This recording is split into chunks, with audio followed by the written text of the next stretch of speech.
तो कोरोना काल ने आपदा को अवसर बनाने वाले बहुत से मामले आपने देखे और सुने होंगे, लेकिन जो काम कानपुर के एक निजी अस्पताल ने किया, यकीन कीजिए वैसा पहले न कभी आपने देखा होगा और न ही सुना होगा। इस अस्पताल में मरीज की मौत के बाद भी टेस्ट किए जाते हैं। ये हम नहीं कह रहे हैं, बल्कि उस अस्पताल की रिपोर्ट कह रही है। अब जैसा कि आप इसमें देख सकते हैं कि पेशेंट की डेथ 25 तारीख को हो चुकी है एज पर डेथ सर्टिफिकेट के रिकॉर्ड्स के अनुसार। ये पेशेंट का डेथ सर्टिफिकेट है जो कि रामा हॉस्पिटल द्वारा जारी किया गया था 25 तारीख को सुबह 9 बजे।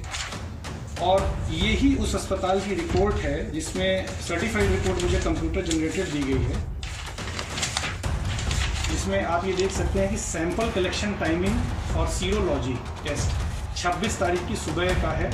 तो ये संभव कैसे है कि जो व्यक्ति मर चुका है और उसका दाह संस्कार हो चुका है, उसके ब्लड का सैंपल 24 घंटे बाद लिया गया। निजी अस्पताल में मौत का काला सच।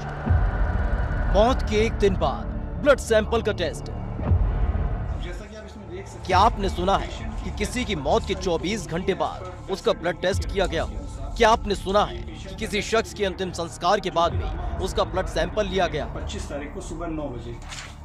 और ये ही उस अस्पताल की रिपोर्ट है जिसमें सर्टिफाइड। बेहद ही चौंकाने वाला ये मामला कानपुर के रामा हॉस्पिटल से सामने आया है, जहाँ कोविड मरीजों की जिंदगी के साथ खिलवाड़ के साथ साथ उनकी मौत के बाद भी वसूली का खेल खेला जा रहा है। तो ये संभव कैसे है कि जो व्यक्ति मर चुका है और उसका दाह संस्कार हो चुका है। रामा हॉस्पिटल में जिंदगी से खिलवाड़, लूट का खौफनाक मुर्दा खेल। जिंदा मरीज की जिंदगी से पहले तो अस्पताल खिलवाड़ करता रहा, पूरे इलाज के दौरान मरीज के परिजनों को गुमराह करता रहा, और जब मरीज की मौत हो गई तो उसकी लाश को भी कमाई का जरिया बना लिया। संवेदनाओं को झकझोर देने वाला यह हादसा आनंद बाग के रहने वाले आनंद शंकर तिवारी के साथ हुआ है। परिजनों के मुताबिक 22 अप्रैल को उन्हें कोरोना की शिकायत पर अस्पताल में भर्ती कराया गया था।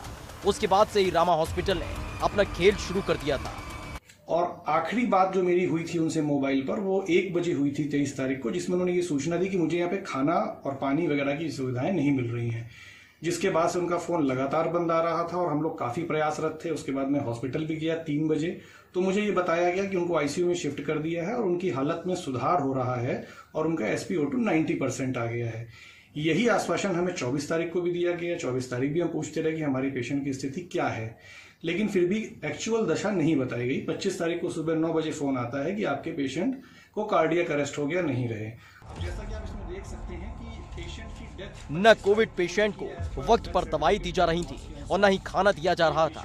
इसके बाद भी हॉस्पिटल परिजनों को लगातार गुमराह करता रहा। 25 अप्रैल को हॉस्पिटल में मरीज की हार्ट अटैक से मौत की बात परिजनों को बताई।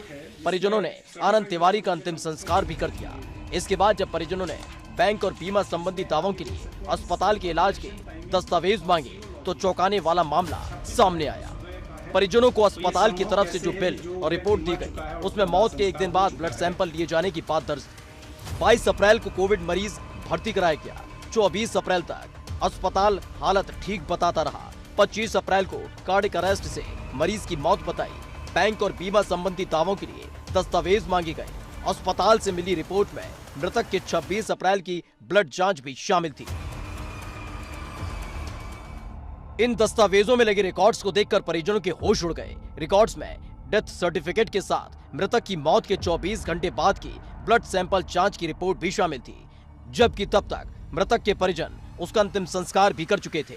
इतना ही नहीं, ब्लड सैंपल लेने के महज 1 मिनट बाद ही रिपोर्ट भी जारी की गई थी। अस्पताल में चल रहे इस खेल को लेकर परिजनों ने जवाब भी मांगा है, लेकिन कोई जिम्मेदार सामने नहीं आ रहा है। जिसके बाद अस्पताल प्रशासन ने इस प्रकार से सर्टिफाइड कॉपीज मुझे सारी जांच की और जितने भी इन्वेस्टिगेशन हुए थे वो सारी दी। अब जैसा कि आप इसमें देख सकते हैं कि पेशेंट की डेथ 25 तारीख को हो चुकी है एज पर डेथ सर्टिफिकेट के रिकॉर्ड्स के अनुसार। ये पेशेंट का डेथ सर्टिफिकेट है जो कि रामा हॉस्पिटल द्वारा जारी किया गया था 25 तारीख को सुबह 9 बजे। और ये ही उस अस्पताल की रिपोर्ट है जिसमें सर्टिफाइड रिपोर्ट मुझे कंप्यूटर जनरेटेड दी गई है, जिसमें आप ये देख सकते हैं कि sample collection timing for serology test 26 तारीख की सुबह का है।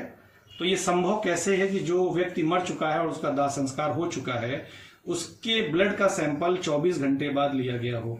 यही नहीं, इसके अलावा भी 25 तारीख की 11:30 बजे की कुछ ऐसी रिपोर्ट्स हैं, ये देखिए आप देख सकते हैं, 25 तारीख 11:30 बजे।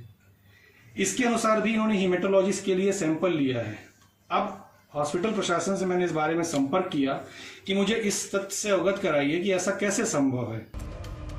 निजी अस्पतालों में भर्ती जांच और इलाज का काला सच देखा। अब देखिए वो हकीकत जिसके जरिए फर्जी रिपोर्ट्स का खेल खेला जाता है।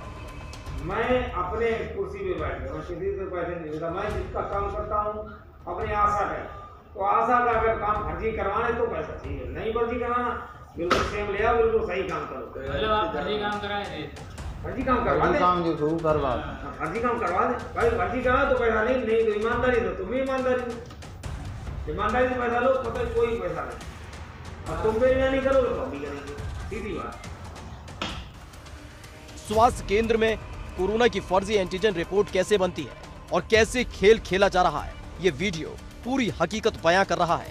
ये वीडियो फर्रुखाबाद के नवाबगंज स्वास्थ्य केंद्र में तैनात BCPM कर्मी विजय पाल का है, जो बेबाक अंदाज में अपनी करतूतों को बयां कर रहा है। करीब 2.25 मिनट के इस वीडियो में फर्जी रिपोर्ट तैयार करने का पूरा खाका स्वास्थ्य केंद्र कर्मी ने बयां किया है, जिसमें एक फर्जी रिपोर्ट बनाने के लिए 200 रुपए वसूले जाने की बात कही गई है। मैं अपने कुर्सी पे बैठ गया, किसी से पैसे नहीं देता। मैं जिसका काम करता हूँ अपने आशा का, तो आशा का अगर काम फर्जी करवाने तो पैसा चाहिए, नहीं फर्जी कराना, बिल्कुल सेम ले आओ, बिल्कुल सही काम करो। मतलब आप फर्जी काम कराए, फर्जी काम करवा दे, काम जो शुरू करवा, फर्जी काम करवा दे भाई। फर्जी करा तो पैसा नहीं, नहीं तो ईमानदारी दो, तुम्हें ईमानदारी दो, ईमानदारी से पैसा लो, पता है कोई पैसा नहीं। और तुम पे नहीं करोगे तो हम भी करेंगे, सीधी बात।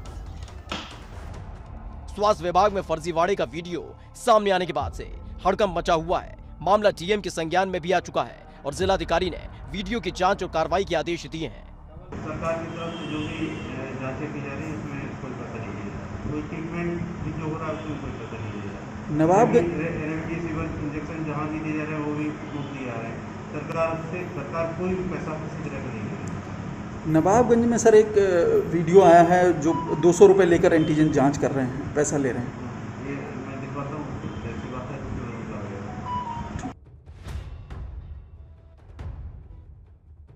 इन दोनों मामलों से साफ है कि कोरोना मरीज अस्पतालों और स्वास्थ्य विभाग के लिए सिर्फ एक नंबर है, जहां निजी अस्पताल उनसे मोटी रकम बना रहे हैं, तो वहीं स्वास्थ्य विभाग में बैठे चंद लोग भी फर्जी रिपोर्ट बनाकर लोगों को आंकड़ों में नंबर की शक्ल में दर्ज करा रहे हैं।